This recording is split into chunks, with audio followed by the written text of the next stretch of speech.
দেখো, এই ফ্রি ফায়ারটা সামান্য একটা গেম হলেও এটা যে অনেক মানুষের জীবন পরিবর্তন করে দিয়েছে, আবার অনেক মানুষের জীবন যে ধ্বংস করে দিয়েছে, এটা আমাদের সকলেরই জানা। তবে সামান্য এই গেমটা যে গোটা একটা পরিবারকে আবার নতুন করে জীবন দান করবে, এটা আসলে সকলের অজানা ছিল। হ্যাঁ বন্ধুরা, আজকের গল্পটি এমনই একটা পরিবারকে নিয়ে যারা এই ফ্রি ফায়ার গেমটাকে একেবারেই সহ্য করতে পারতো না, বরং তাদের সন্তান যখন এই গেমটা খেলতো তারা আরও উল্টো বকাবকি করতো। আর ভাগ্যের কি অপূর্ব লীলা খেলা থাকো, সেই গেমটা আজকে গোটা পরিবারটাকে বাঁচিয়ে রেখেছে। আর এখন তার বাবা মাও উৎসাহ দেয় তাদের সন্তানকে যে ফ্রি ফায়ার খেলো। এজন্যই চলো জেনে আসি আসলে কি এমন ঘটেছিল ওই পরিবারটার সাথে। তো আজকের গল্পটা শুরু হতে চলেছে ছোট্ট একটা গ্রামের ছোট্ট একটা পরিবারকে নিয়ে।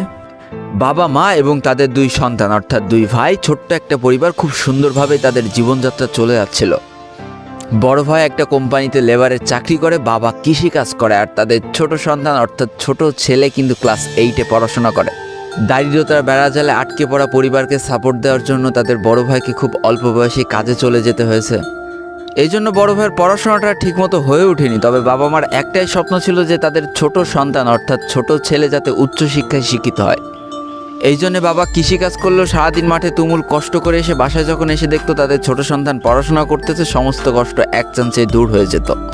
আর তাদের ছোট সন্তান পরিবারের অভাব দেখতে দেখতে বড় হচ্ছে, তো তাই সে একটা সময় ঠিক করেই ফেলে যে তাকে অনেক বড় হতে হবে, লেখাপড়া করে অনেক বড় মানুষের মতো মানুষ হতে হবে। আর ঠিক এমনটাই হতে থাকে। তাদের ছোট ছেলে খুব ভালো রেজাল্টও করতে থাকে, প্রত্যেক ক্লাসে টপ হতেও থাকে। তবে তার একটা বদ অভ্যাস ছিল, সেটা হচ্ছে ফ্রি ফায়ার গেম খেলা।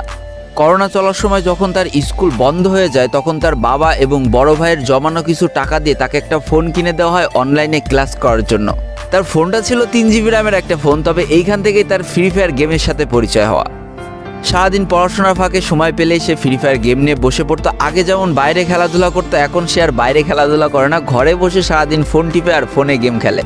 এদিকে তার বাবা মা যখন ফ্রি ফায়ার গেম খেলা দেখতো তখন প্রচণ্ড পরিমাণ রেগে যেত, এমনকি মারধর পর্যন্ত করতো যে তুই এই গেম খেলা বাদ দিয়ে দে। তবে তাদের ছোট ছেলে যতই বাবা মার বাধ্য সন্তান হোক না কেন, ফ্রি ফায়ার গেমটা ছাড়তে সে একেবারেই নারাজ। প্রথম দিকে পড়াশোনার ফাঁকে ফাঁকে গেম খেললেও যখন তার বাবা মা তাকে বকা শুরু করে, তখন সে রাতের অন্ধকারে গেম খেলা শুরু করে। তবে বন্ধুরা, বলে রাখা ভালো, সে কিন্তু তার পড়াশোনা একেবারেই ঠিক রেখেছিল, অর্থাৎ গেমের কোনো কালো ছায়া পড়াশোনার উপরে কোনোদিনই সে পড়তে দেয়নি, যার কারণে তার রেজাল্টটা মোটামুটি ভালোই হতো। এতদিন পর্যন্ত পরিবারের সব কিছু ঠিকঠাকই ছিল। এবার আস্তে আস্তে পরিবারটা একটু একটু করে ভাঙতে শুরু করবে। পরিবারের সকলের সম্মতিতে পরিবারের বড় ছেলের সাথে পাশের গ্রামের একটা মেয়ের বিবাহ সম্পন্ন করা হয়।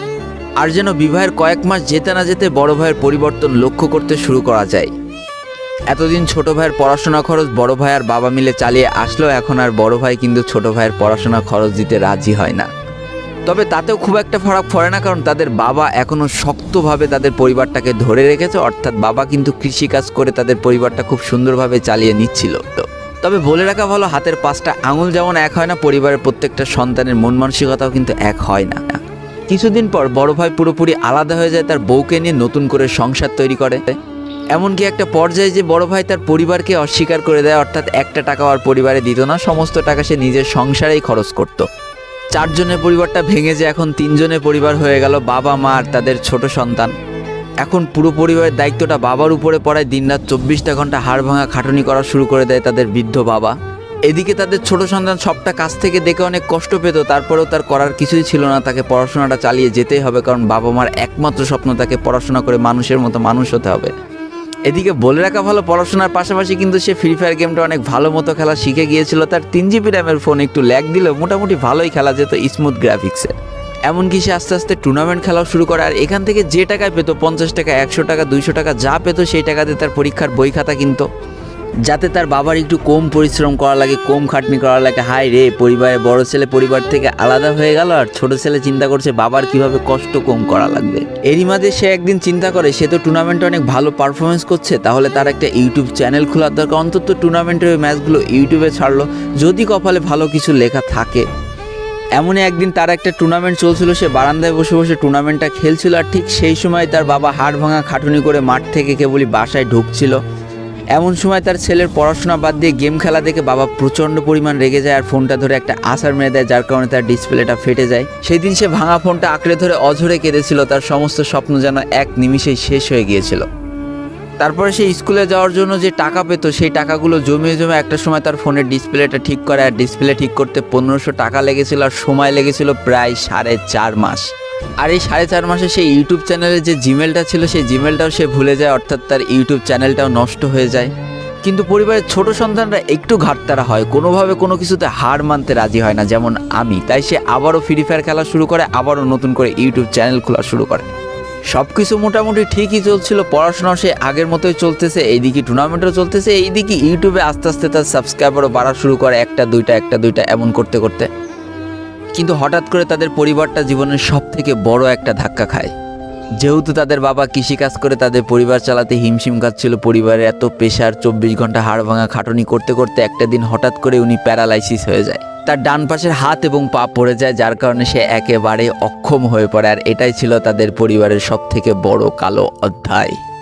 তবে সব থেকে কষ্টের ব্যাপার কি ছিল জানো? পরিবারের এত খারাপ সময়ও তাদের বড় ভাই কিন্তু তাদের পাশে এসে দাঁড়ায় না। এবার শুরু হয় তাদের পরিবারে আসল কষ্ট। না ছোট ছেলের পড়ার টাকা আছে, না বাবার ওষুধ কেনার টাকা আছে, না তাদের 3 বেলা ঠিক মতো খাবার টাকা আছে। কি আর করবে, পরিবারে এই অসহায় অবস্থা দেখে না খেয়ে তো মরা যায় না, তাই তাদের মা লোকের বাসায় কাজ করা শুরু করে দেয়। কিন্তু কাজ করে 3 বেলা খাবার জোটানো গেলেও বাবার ওষুধ আর সন্তানের পড়াশোনার খরচ চালাইতে হিমশিম খাচ্ছিল তাদের মা। ঠিক এই সময়টায় পরিবারের ছোট ছেলে সারাদিন চিন্তা করতে থাকে যে আসলে তার কি করা উচিত, কি করলে পরিবারের সবাই ভালো থাকবে, কি করলে বাবার ওষুধ কেনার টাকা সে জোগাড় করতে পারবে, কি করলে বাবা মার স্বপ্ন পূরণের জন্য সে পড়াশোনা করতে পারবে। তার সামনে শুধু একটা অপশনে খোলা ছিল, সেটা হচ্ছে ফ্রি ফায়ার গেমটা। কি আর করবে, সারাদিন সে পড়াশোনা করতো আর সারা রাত ফ্রি ফায়ার গেম খেলে খেলে ভিডিও আপলোড করা শুরু করে ইউটিউবে। তোমরা শুনলে অবাক হয়ে যাওয়া, 24টা ঘন্টার মধ্যে সে মাত্র 4.5 ঘন্টা ঘুমাতো।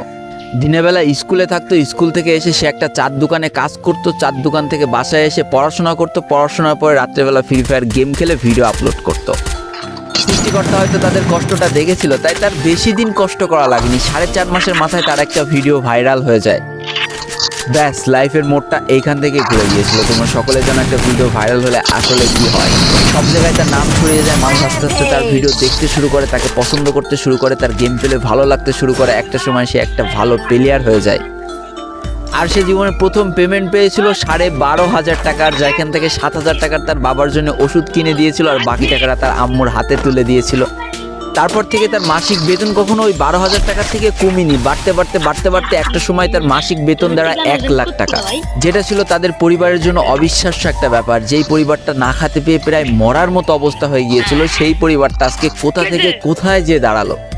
তবে সব থেকে মজার ব্যাপার কি জানো, এখন আর ফ্রি ফায়ার খেলতে দেখলে তার বাবা মা কিন্তু তাকে বকে না। তো দেখো, জীবনে খারাপ সময়গুলো চিরদিন স্থায়ী হয় না, খারাপ জীবন কাটিয়ে কিন্তু ভালো সময় আসে, অর্থাৎ তাদের পরিবার এখন ভালো সময় চলে এসেছে। তার বাবা আগে থেকে অনেক সুস্থ হয়ে গিয়েছে, এখন নিজে থেকে হাঁটাচলা করতে পারে, তাকে আর কাজ করে খেতে হয় না, তার মাকেও এখন আর কাজ করতে হয় না। এইদিকে সব থেকে বড় আনন্দের ব্যাপার কি জানো, ওই ছেলেটা তার পড়াশোনাটাও ঠিক রেখেছিল, অর্থাৎ এসএসসি পরীক্ষায় সে কিন্তু জিপিএ 5 পেয়ে উত্তীর্ণ হয়েছে। তো বন্ধুরা, আজকের গল্পটা থেকে আমরা কি শিখলাম? জীবনে কোনো পরিস্থিতিতে, যতই খারাপ পরিস্থিতি আসুক না কেন, তোমাকে হার মানা যাবে না। প্রথম যেদিন তার বাবা ফোনটা ধরে আসার মেরে ফোনটা ভেঙে দিয়েছিল, সেদিনই যদি সে হার মেনে যেত, তারপরের থেকে যদি সে আর কোনোদিনই ইউটিউবে ভিডিও না ছাড়তো, তাহলে সে আজকের এই পর্যন্ত পজিশনে পৌঁছাতে পারতো না। দারিদ্রতা বলো, না খেয়ে স্কুলে যাওয়া বলো, চার দোকানে কাজ করা বলো, বাবা মার অসহায় পরিস্থিতি বলো, কোনো কিছুই কিন্তু এই ছেলেটাকে দাবিয়ে রাখতে পারিনি। আর দিন শেষে যেই মানুষটা সর্বোচ্চ কষ্ট করে, সৃষ্টিকর্তা তার পুরস্কার নিজে হাতে করে দেয়, এটাই তার জলজ্যান্ত একটা উদাহরণ। তো আজকের গল্পটা ইন্ডিয়ান একটা ভাই আমাকে পাঠিয়েছে এবং তার নামটাও বলতে নিষেধ করে দিয়েছে, এই জন্য আর বলা হয়ে উঠলো না, সেই ইউটিউবারের নামটাও আর বলা হয়ে উঠলো না। এটাই ছিল জীবনকে পরিবর্তন করিয়ে দেওয়ার মতো একটা ছোট্ট গল্প। এই গল্প থেকে অনেক কিছু শেখার আছে। একটা কথাই বলবো, গেমটাকে নেশা না পেশা হিসেবে নাও, তোমার জীবনে পরিবর্তন হলেও হতে পারে। তো আজকের ভিডিওটা এই পর্যন্তই ছিল। ভিডিওটি ভালো লাগলে অবশ্যই একটা লাইক করে ফেলো, কমেন্ট করো, বন্ধুদের কাছে শেয়ার করে দিও। আর যদি আমার চ্যানেল নতুন হয়ে থাকো, চ্যানেলটিকে সাবস্ক্রাইব করে পাশে থাকা বেল আইকনে ক্লিক করে ফেলো, আর আমাদের এই সুখী পরিবারের একজন মেম্বার হয়ে যাও।